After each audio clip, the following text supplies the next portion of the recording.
Yo guys, welcome back to Yosetsu channel. Today I'm not doing much. It's raining outside. As you guys can see, it's wet. Busy with the stainless steel exhaust with this one. My car is overfueling, so we have to get that car tuned again. So yeah, I'm busy welding the stainless steel. New now for the Mercedes-Benz. Let me quickly show you. Yeah, I'm busy welding. It's not the prettiest, but it gets the job done. I'm not welding like the whole time on the one place because I'm just scared it's pulling and all of that stuff. But here's something I need to fix. That's why I marked it like this. It's a big gap. I didn't even notice. There's a gap as well, so I just need to replace that one part. Then this piece should be done, and then I can weld the back part. But the owner's still deciding what box is gonna run on the car. So for now it's gonna be straight part until it starts. So yeah.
And I received the plenum as well.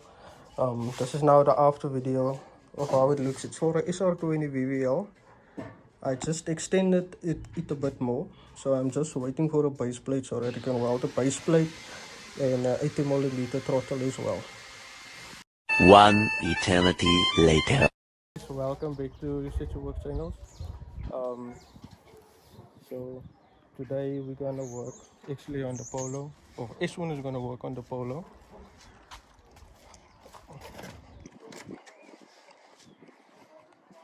See, there's the main. How are you guys? I'm busy here with the Mercedes loom. I'm going to fit it inside, and I must fit what you call it as well, Acewell screen.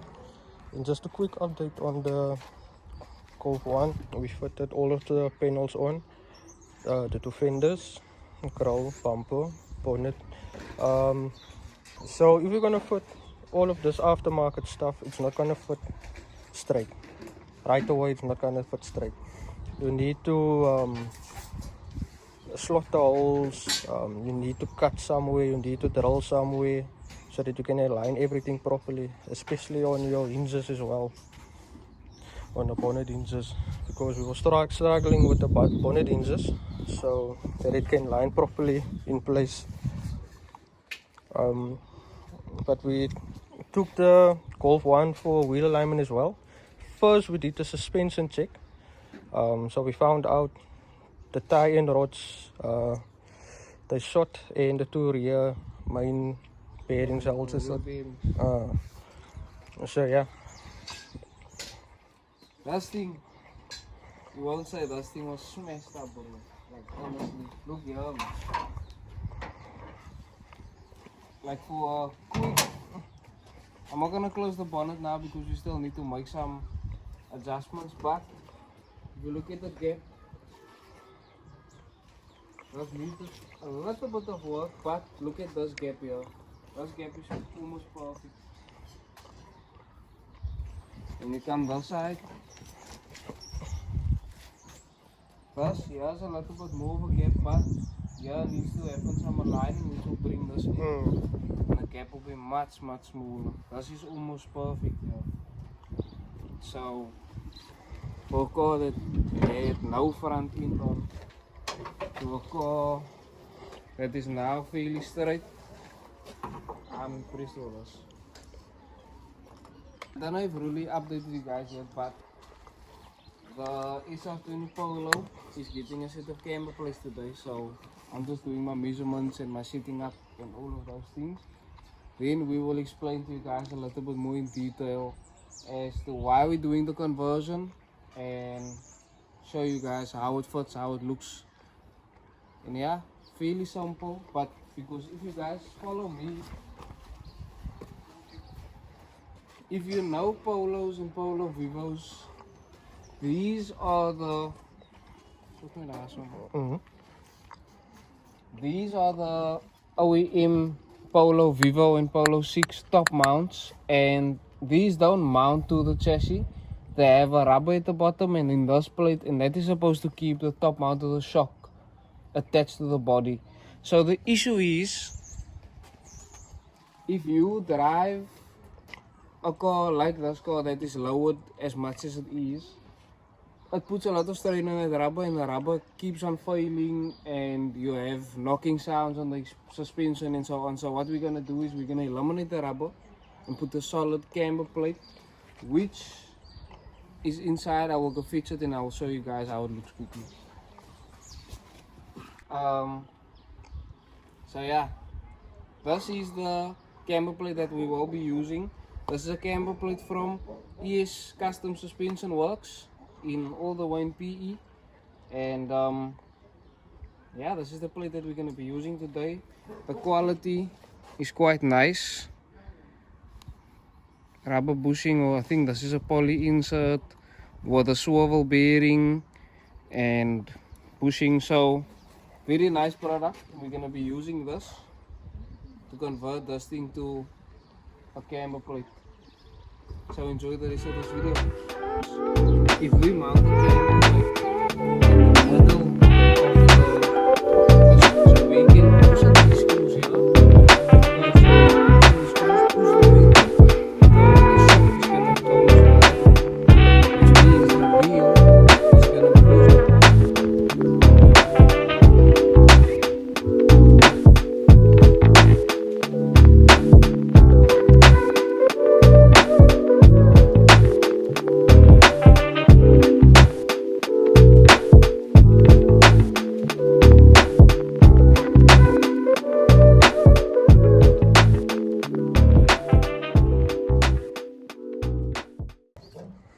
as you guys can see how far this one has come.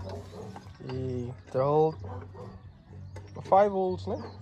Yeah, there's one more hole left, and then we can start with the footment and making sure that everything aligns. But the method is always measure thrice, cut once. If you can measure 10 times, it will just save you a headache, trust me. So last hole, then You basically buy the in because then we just screw on the new top mounts, set the camber to where we want it, and then we're good to go. We also received a spin bin, E30 two-door. We're still deciding what we're gonna do with the car. Because there's some rust. There on top, actually looking for a roof. Because this whole roof is popping up. And here's the M30 motor in, gearbox, everything is in the boot. Maybe there's going to be a swap, we don't know. We're still deciding on what is going to happen with the car. So yeah, I'm going to work on the V8 Lexus swap. I need to fit the Spitronics loom inside the cabin. So yeah, then it's injector plugs, coil plugs, etc. I also need to fit a Acewell screen as well. So yeah, so guys, I fitted the whole loom. Try to hide it most as possible. I put the map sensor here.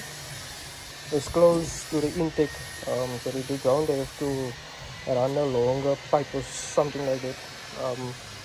The loom is going there at the back, and like I said, I try to hide most of the wires. So yeah, so we actually try to start this the Mercedes, but we don't have communication between the ECU and the laptop. I tried using different softwares, but most of the guys suggested that I must use Galaxy, but that box is so old. Every time I want to try to connect, it shows I must update to a newer version or something. So yeah, you guys can see I put it, I'm busy with the wiring on the Acewell as well. I'm just busy shooting RPM poles, the heat gauge, petrol gauge. We're still gonna use this one here. So yeah, I'm just trying to figure out the most of the wires here. Yes, so update time.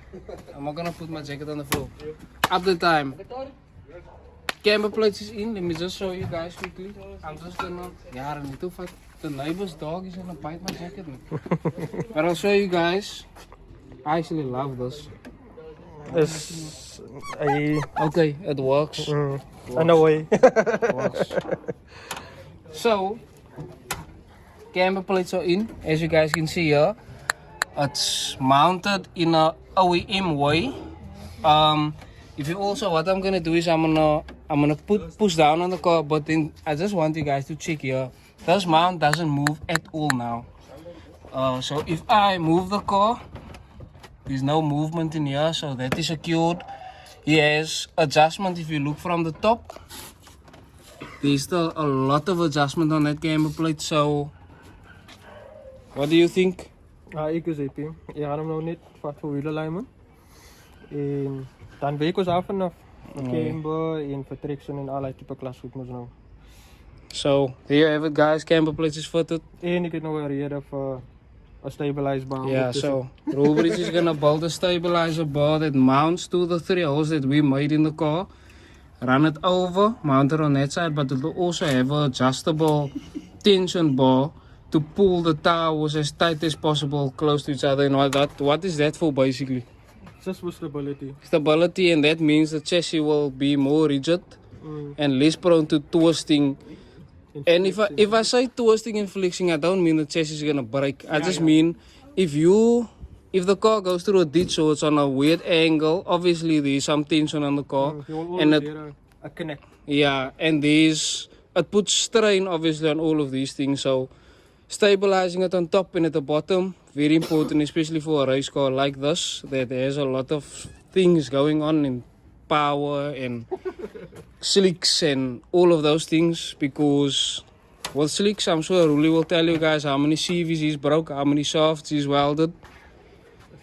So yeah, the race car is getting to a point. Part of the next series will be engine bay, doing the oil leaks, but that is obviously when the motor is out the car will be, the motor will be refreshed. The bay will be done. We're still deciding if we're gonna do it in blocky paint or we're gonna spray it with a gun. I have a gun and a compressor. So that will be it for today. If you like the video, don't forget to like, comment and subscribe. Good night.